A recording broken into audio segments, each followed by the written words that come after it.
नमस्कार दोस्तों, आज हम बात करने वाले हैं इतिहास के 7 सबसे खतरनाक राजाओं के बारे में। ये वो राजा थे जिनके नाम से ही लोगों के रोंगटे खड़े हो जाते थे। इन्हें इंसानी जान की कोई परवाह नहीं थी। किसी को मारना इनके लिए उसी तरह था जैसे कोई चींटी को कुचल दे। जहां ये अपनी नजर घुमा देते थे वहां तबाही मचने में ज्यादा समय नहीं लगता था।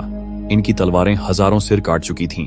इनके आदेश पर लाखों लोग मौत के घाट उतर चुके थे। तो आइए जानते हैं उन खौफनाक राजाओं के बारे में जिनका नाम इतिहास के पन्नों में खून से लिखा गया है।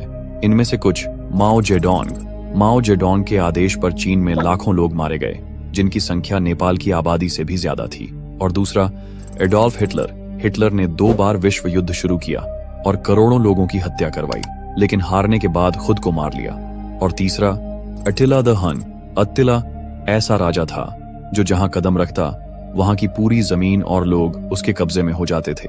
दोस्तों, ये तो सिर्फ 7 में से 3 राजाओं की एक झलक थी, लेकिन हमारे पास ऐसे 7 खतरनाक राजाओं की जानकारी है जिनकी कहानियां सुनकर आपके होश उड़ जाएंगे।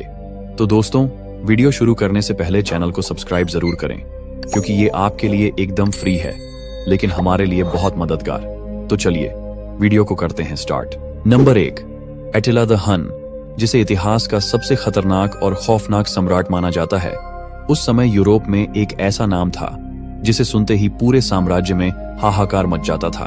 जब भी एटिला का नाम लिया जाता तो उसकी क्रूरता, आतंक और हत्या की कहानियां सामने आती थीं। एटिला, जिसे ईश्वर का कोड़ा कहा गया, ने अपने जीवन में लाखों लोगों की जान ली।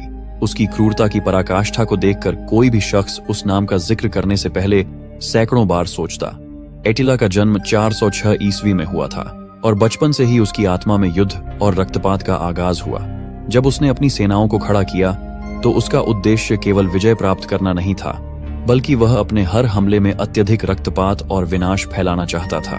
उसकी सेनाएं जब भी किसी राज्य में घुसतीं, तो वह सिर्फ दुश्मनों के सैनिकों को ही नहीं मारता था, बल्कि मासूम नागरिकों, महिलाओं और बच्चों तक को अपनी क्रूरता का शिकार बनाता था। कहा जाता है कि एटिला ने अपने जीवन काल में लगभग 20 लाख से भी अधिक लोगों की हत्या की। उसका साम्राज्य इतना खौफनाक था कि जिन क्षेत्रों पर उसने हमला किया वहां हर जगह मौत और तबाही के निशान मिलते थे। एटिला का सबसे बड़ा हमला गौल, आधुनिक फ्रांस और रोम के खिलाफ था।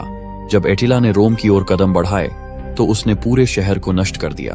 रोम का साम्राज्य, जो उस समय तक यूरोप की सबसे बड़ी शक्ति था, एटिला की सेनाओं के सामने घुटने टेकने को मजबूर हो गया।